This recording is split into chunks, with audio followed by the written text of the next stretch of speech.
Hello everyone. आज हम पढ़ेंगे क्लास 10th इंग्लिश की फर्स्ट फ्लाइट बुक से एक और पोएम, द बॉल पोएम। इसके पोइट है जॉन बेरीमैन। इस पोएम में होता क्या है, एक लड़का होता है जो अपनी बॉल खो देता है। एक लड़का होता है जो अपनी बॉल खो देता है, जिसके कारण वो काफ़ी अपसेट हो जाता है, काफ़ी उदास हो जाता है। ऐसा नहीं है कि वो जो बॉल है उसकी कीमत ज़्यादा है कि वो दूसरी बॉल ना खरीद सकता है, लेकिन वो उस बॉल के लिए क्यों ज़्यादा अपसेट है। क्या उसने बॉल खोई है या फिर बॉल के अलावा और कुछ खोया है, यही हम इस पोएम में पढ़ेंगे।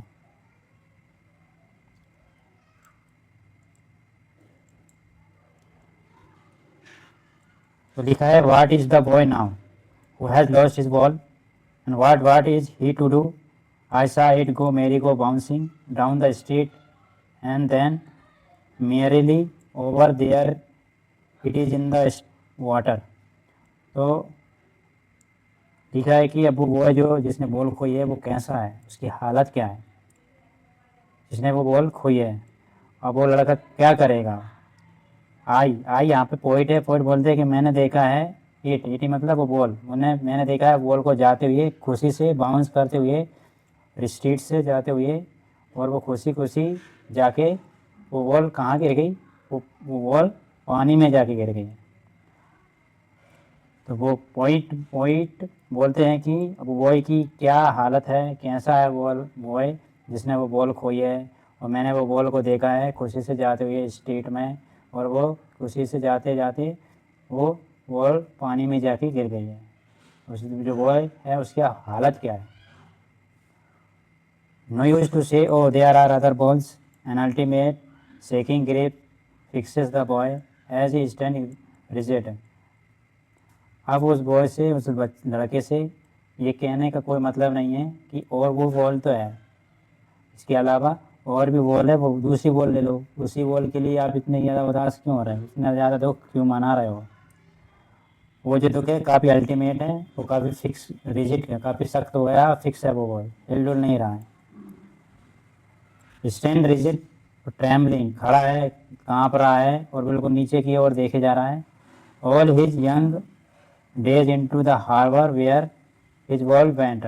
अब जो वो पानी था, वो पानी क्या, अब मालूम चला कि जो वो बॉल थे वो कहाँ पे जाके गिरी, वो हार्बर में। हार्बर क्या होता है, एक तरह का बंदरगाह जिसको आप बोलते हैं, यहाँ पे बोट को लोड अनलोड किया जाता है। वो बॉल जाके कहाँ पे गिरी, वो हार्बर में जाके गिर रही।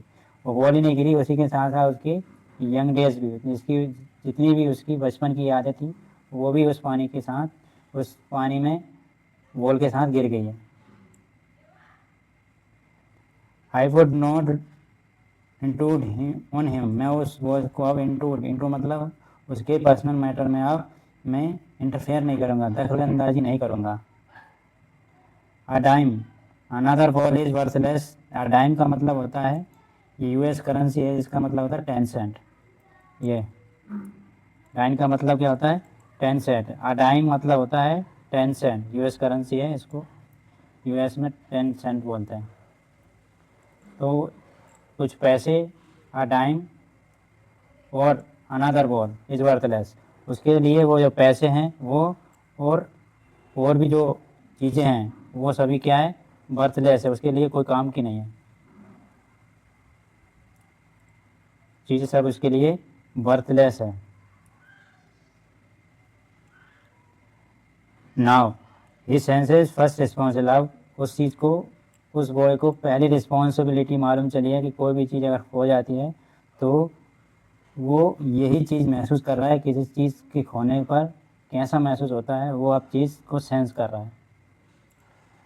इन अ वर्ड ऑफ पोजेशन, क्योंकि ये जो वर्ड है पोजेशन का वर्ड, पोजेशन का मतलब होता है कि मटेरियलिस्टिक थिंग्स, चीज़ों को ज़्यादा महत्व देना, जैसे मोबाइल है, गाड़ी है, गैजेट्स वगैरह है, ये ऐसी चीज़ों को ज़्यादा जो प्राथमिक है। तो ये वर्ड जो है वर्ड ऑफ पोजेशन है। यहाँ पे चीज़ों को, लोग चीज़ें इकट्ठा कर रहे हैं लेकिन किसी चीज़ की, किसी की फीलिंग्स उसको नहीं समझते हैं। People will take balls, balls will be lost always. लोगों को, लोग आपकी बॉल ले लेंगे। बॉल का मतलब होता है आपकी जो भी वैल्यूबल चीज़ है, कोई भी धन संपत्ति ले लेंगे और वो आपके लिए, वो आपसे हमेशा के लिए छिन जाएगी, धन संपत्ति।